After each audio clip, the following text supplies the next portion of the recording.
Hello, I'm Wesley Snipes. I want to talk about my friend Spike Lee. You don't know that this Spike Lee comes from a village in Africa called Brooklyn. It is part of the West Africa side. You know they have a lot of people there in this village. They are known for their artisans. They're known for their ability to write scripts and the ability to cinematographers, yeah? You heard about this village, yeah? So I want to say something about this Spike Ezekwe Umongolese Malcolm Mandela. That is his real name. How much of an inspiration this man is to me.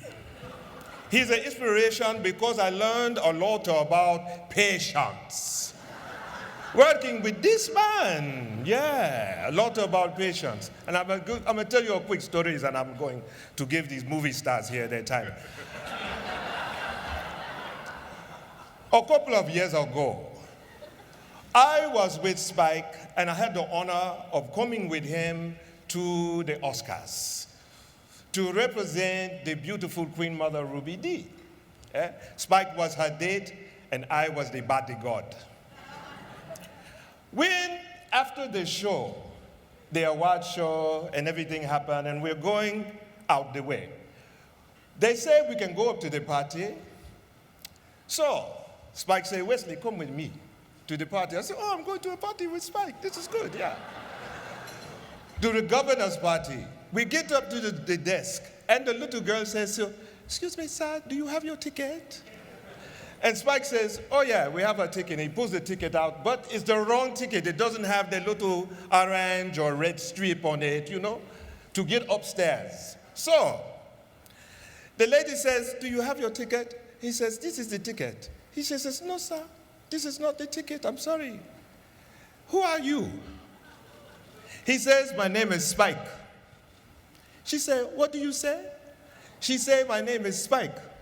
She says, okay, sorry, I'm sorry, sir. If you want a beverage, you can go over there. They have the Sprite and Coke and whatever drink that you want over there. So I'm looking at this and I'm saying, oh my God, they're not going to let Spike go upstairs. He turns to me, he says, this is Wesley Snipes. And she says, who are you? So you know what happened? They didn't let us come upstairs to the ball, for the governor's ball. And we stand downstairs there, and I'm looking like, I can't believe it. They don't let Spike Lee upstairs? Okay. So I want to say why this is about perseverance and patience. Because look at this here. Spike Lee, I can't believe it.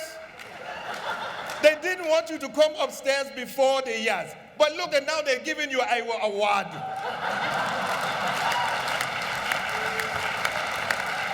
To all of you who are actors, to all of you who are trying this business, it is important to understand that sometimes you might not get the award for your craft, your acting, or your singing, or your dancing. All you have to do is write some script, write some controversial subject matter, say something that's going to piss a lot of people off, and sooner or later, you will too be here getting an award. Good for you. Good for you. I love you, Spike Lee. And we get, we're going about to boil that way go by. Keep going. It's a true story. Well, there you have it. Spike, we're here for you. Our partner, pioneer, phenomenon, prophet, pain. We love you. We're here for you. Sam? Really? Yeah, man. Go ahead. All right. Spike Lee. But first, you want anything you want to throw in Wesley? Well, I want to say something, yeah. Skill plus 10. Spike Lee. Denzel and I were doing a soldier's play at the Negro Ensemble Company when we met Spike Lee. Right. Yeah, he came to the play. And he told us he was going to be a director. We were like, all right. Sure. Said I'm at NYU Film School doing a movie right now, Joe's Bed-Stuy Barbershop. We cut heads. And we like, yeah, all right. Come down, check it out. I went down there. Did you go down there? No, I ain't go. I went down there and looked at the film. And he told me, you know, he was going to make a film coming up. I'm like, out of sight. Morehouse Man, we down. Okay, great. Morehouse, yeah. And then he made She's Gotta Have It, and I wasn't in it. I wasn't in it. Wasn't in it. Wesley, was you in it? Don't talk about the movies I wasn't in. Okay. All right. So I said, so that's that same dude that came by here and told us we were going to be in his movies, right? Right. And we weren't in his movie. Right. Then he started doing his next movie, School Days. I finally got a call, and I worked 3 hours on that movie. It's like, he looking out for his Morehouse brother. Yeah, right on, right on. And then he do the right thing. But by then, he actually had my phone number. So Spike had this unique casting thing he would do. He would call, Sam, Spike, do the right thing, June, click. It's like, that mean I got a job? So, sure enough, I had a job. I did do the right thing. Next summer, Sam, Spike, Love Supreme, click. That turned out to be Mo Better Blue. Better Blue. I did that. Next summer, Sam, Spike, Jungle Fever, click. But I was in rehab, so.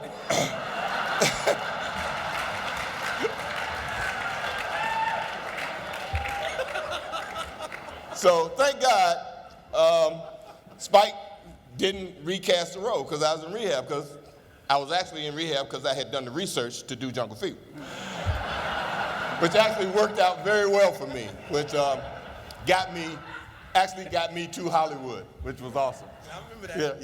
Yeah, baby, yep. So thank you, Spike, for hanging in there with her, brother, and getting me here. But through all that and through doing all those films, we all discovered that Spike makes films that are very personal to Spike, that he hopes an audience will embrace. But you really think he cares? I mean, he wants you to like his films and he wants you to embrace them in a way, but he tells stories and he tells them in a way that he doesn't really embrace the fact of people's feelings being hurt or. He don't pay nobody either. He don't pay nobody.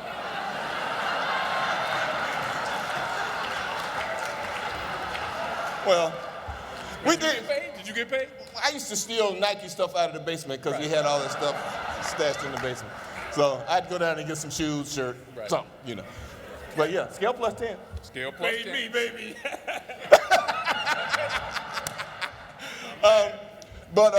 Spike makes films from his heart. Except for Inside Man, which was like a studio movie. And Yeah? No, we got paid on Y'all that. got paid. Oh, we Y'all got paid on that one. But You still getting paid. you still get. You weren't in that? No. Me either. But Spike has gone on to tell the story of Katrina, 3 little girls. He makes amazing documentaries. He actually did a film about we had a really great basketball player that played for the Lakers for a long time. He's still playing for them, but that's another story.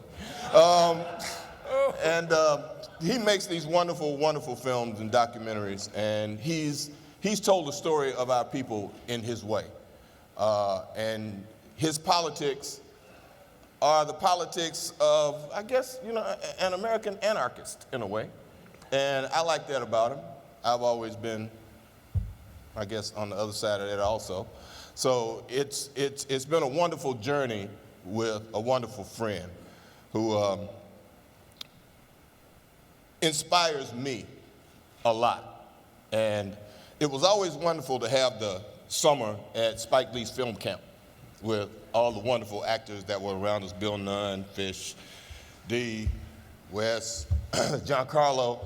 There are a lot of people that have come out of what Spike started and allowed us to be a bigger part of and learn how to work in films that have become sort of staples in this business that we have called Hollywood. So thank you for that, Spike. In front of and behind the camera. Yeah, in front of and behind. Yeah, Ernest Dickinson, a lot of people have done that. And Spike Lee has put more African Americans to work in this business than anyone else in the history of this business. Yeah, that's right. That's right. And don't call me Tyler Perry. Don't you call me. And Spike was first. Yeah, right. And all those years when Spike made those films that were so great, like Do the Right Thing, historical film. Mo Better Blues, awesome film. Jungle Fever, awesome films. Films that never were in 3,000 or 2,000 theaters, but they had to compete with films that were. And they still made money, and they are still being watched by audiences all over the world.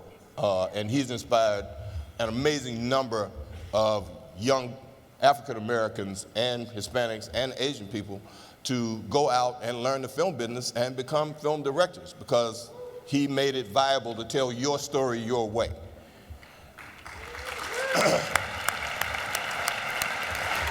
And for all those times that you didn't get that stature, Spike, and all those other things that didn't happen, your community loved you, and we still love you. And these days, I have an even greater reason to love Spike, because he actually directs my Capital One commercials. Oh, yeah, man. Oh, yeah, man. Yeah. We're knocking it out. So now, instead of me asking that other question, I can ask you tonight, Spike, what's on your mantle? Please come receive your honorary, should be official, Academy Award for being just a, I'm gonna say it, bad motherfucker. Hello. Thank you. Thank you. They're up here snapping on my Oscar edition Air Jordans. Given to me, gifted to me by the great Michael Jordan for this occasion. Don't hate. But what an honor. Look at this.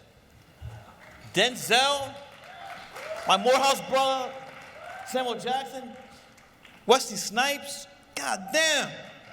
Shit.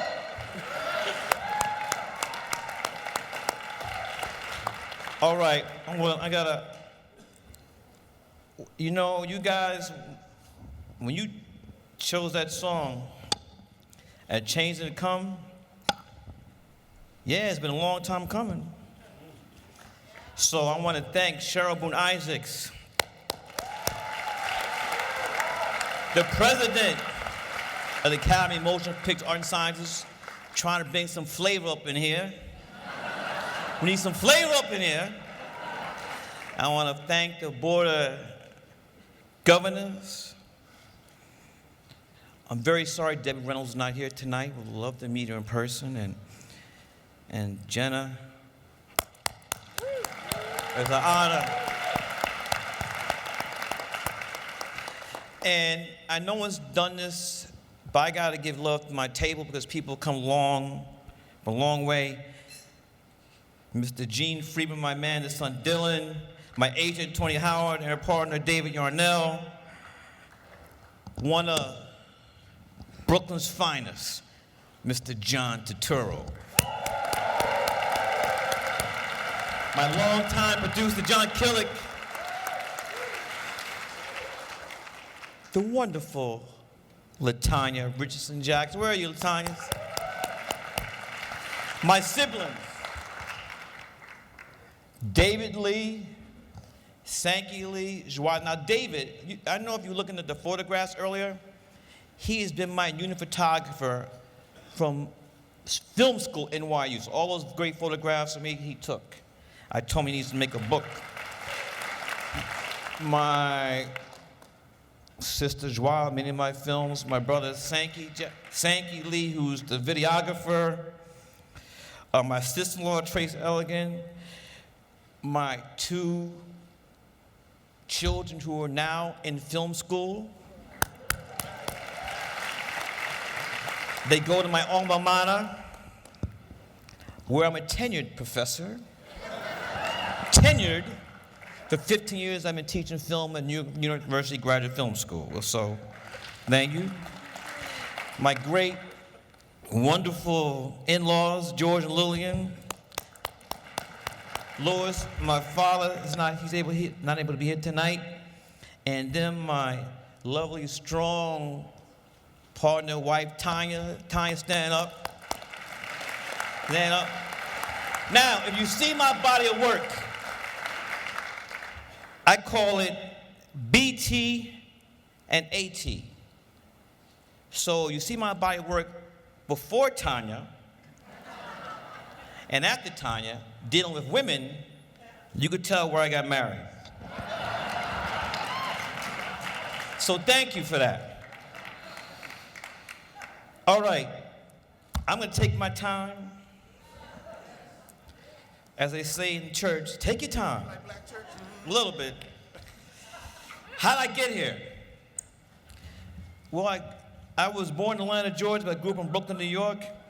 And my mother, my late mother, who died when I was in film school, she was the one her name is Jacqueline Shelton Lee. She was the one that introduced me to film.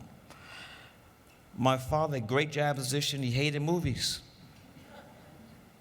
So I was my mother's date. And she would drag me to movies. And so my introduction to Martin Scorsese when she took me to see Mean Streets. Went away to college, alma mater, Sam, Morehouse College. I'm a third generation Morehouse man. My grandfather went to Morehouse. My father went to Morehouse. He was a freshman when Martin Luther King was a senior. And my grandmother and my mother went to Spelman. These are two historic black schools across the street from each other in Atlanta, Georgia. Of course, Sam's wife is from Spelman. So when I went to college, I know what I wanted to do. If I had to go to college, I had to go to Morehouse. So my first 2 years, I was lost in the wilderness. I was a D+, C- student. It wasn't because I was smart, I was just not motivated. So at the end of my sophomore year, my advisor said, before it was time to go back home for the summer, go back to New York, she said, you had to think long and hard about choosing a major. And I said, why? She said, because you had exhausted all your electives. So I came back to New York, the infamous summer of 1977. And I thought, up to that point, you could always get a job in New York. You had your working papers. But that summer, 1977, New York City was broke. There's a famous Daily News front page. Ford the city, that's President Ford, Ford the city dropped dead. There were no jobs. So I did not want to sit on my stoop and play Stratomatic baseball all summer. No one heard about no one played Stratomatic baseball back here? Come on. Somebody. Anyway, my team was the 1953 Brooklyn Dodgers. So that summer, it was crazy. It's really crazy because that summer, I ended up making a film about that summer. Summer Sam's, you never know how this stuff works. So one day, I'm on my stoop, we call them stoops, not porches in Brooklyn. And I'm gonna say, let me go see my friend Vieta Davis. Now, she was very smart. New York City public high schools like this, Stuyvesant, Bronx Science, and Brooklyn Tech. And she was a genius. I mean, right then and there, she knew she wanted to be a doctor. Ended up going to Princeton, then Harvard Med School. She's a doctor now in Chicago. Anyway, I'm gonna say, let me see what she's doing. So I go to her house, and I ring the bell, she says, come on up. And we're sitting in the living room, and in the corner is a box. And I say, what's in the box? She says, the Super 8 camera. I'm gonna be a doctor, so you can have it. And I say, what's in the other box? She says, that's film for Super 8 camera. I'm gonna be a doctor, you can have it. So, now I had something to do for the summer. I was not gonna play Stratomatic baseball on the stoop all summer. And so it was a great summer to shoot because a couple of days later, there was a blackout. It's a blackout, and so my father drove me around. We had a Citroen, yellow Citroen station wagon. And so my fellow brothers and sisters, my fellow Puerto Rican brothers and sisters started to loot. I filmed it. I went up to 120th Street in Harlem, filmed the looting. Went to Fulton Street in Brooklyn, choice items with color TVs, wash machines, Pampers, and Walt Frazier Clyde Pumas. And so I filmed that. And then that summer, in summer 1977, was the first summer disco. So every block weekends, people were hooking up their turntable and speakers to the street lamps. I was filming that. And then there was a guy named David Berkowitz, son of Sam. So he had most of New York terrified. See, this is before gentrification. So back in 1977, if Son of Sam would have come into Harlem, Bed-Stuy, they would have killed him. Way back before gentrification. So I have all this footage, and I go back to school, and I say, I'm gonna be a mass communications major. And there's a teacher there who's still teaching there today. His name, Dr. Herb Eichelberger. He encouraged me to make a documentary out of this footage. The film was called Last Hustle in Brooklyn. From then, my junior and senior years, I was an A+ student. I was C, yeah. But the reason why I didn't get any smarter, I just was interested. And so I don't say I found film. Film found me. Moving forward, I graduate. I know that story about working your way up from the mailroom doesn't work for black people. So I say, I'm going to try to go to film school. So I applied to USC and AFI, and I don't get in USC or AFI because I don't have the astronomical score on the GRE. But lucky for me, they had more forward-thinking people at NYU who said whether you get into film school not should be determined by a standardized test. So I got into YU, and that's where I met Ernest Dickerson. Great DP. Ernest and I were the only two people in the program. And we bonded automatically because I went to Morehouse, and he went to Howard. And here's the thing I like to say. The reason Ernest and I were successful because our parents told us from a very early age that we had to be 10 times better than our white classmates. That just being the same was not going to be enough. That was instilled for me from the beginning, that we as a people here, if you're just trying, you got to be better. You have to extra excel. You have to excel. So, Nothing's changed. come on, nothing's changed. That's D right there, the man. So, 3 years of film school. I do a film. My thesis film is called Joe's Best Star Barbershop, and it wins the Student Academy Award. I won the Student Academy Award back in 1983. So I had an agent. Man, I thought that Spielberg was gonna call me, Lucas, Fox, Universal. And I had a little apartment off Myrtle Avenue on Fort Greene before gentrification. So I had now the Student Academy Award is not like this. It's a wooden box with a circle with this on it. So I know for sure, because I have a Student Academy Award, I'm gonna take over Hollywood. But a funny thing happens when you don't pay Ma Bell, you don't pay Con Edison, and you don't pay Brooklyn Union Gas. The phone gets turned off, the heat gets turned off, and lights get turned off. So I was in the darkness, but I had my Student Academy Award. And then I woke up. And so that's when I learned the tough lesson that nothing happens overnight. There's no such thing as overnight success. And that's the biggest thing we do to our young people, and tell them that there's an animal as overnight success. You have to bust your ass, roll up your sleeves, and attack attack every single day. And that's what I've been telling my film students at NYU for the last 15 years. Let me turn a page here. How many pages you got, Spike? 2 more, D. So, at this point, I told you about patience, didn't I? I told you about having a lot of patience when you're working with these guys. so I like to say, You must have it. I'm very happy. You know, this is a great night. My family's here, many friends, people I work with. But it's not been easy. And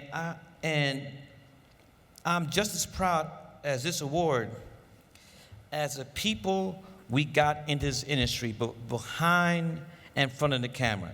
That was always the goal. It's like if I got in, I was gonna try to bring as many motherfuckers with me as possible.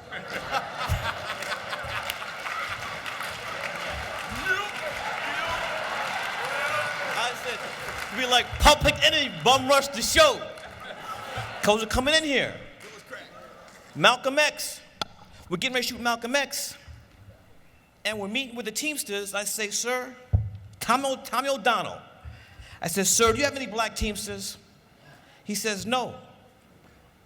I said, that's a problem.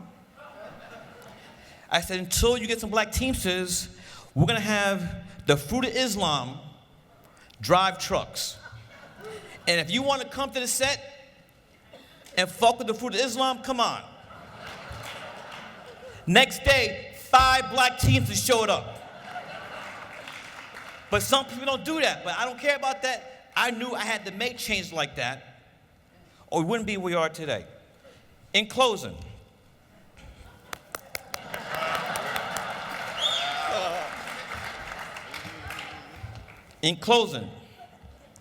I always say this, but it's been redundant, then please forgive me. I want to thank my grandmother. Sam, you met my grandma, Zimmy Shelton Lee. Her grandmother was a slave, yet she graduated with a college degree. And for 50 years, she taught art. Van Gogh was her favorite painter.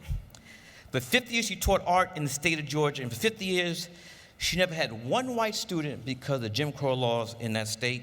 And for 50 years, white students missed on a great art teacher. And for 50 years, my grandmother saved her Social Security checks for her grandchildren's education. And since I was the firstborn, I had first dibs. So my grandmother, through 50 years of saving her Social Security checks, put me through Morehouse, put me through NYU Film School, gave me the money for my thesis film, and then gave me the money for She's Gotta Have It.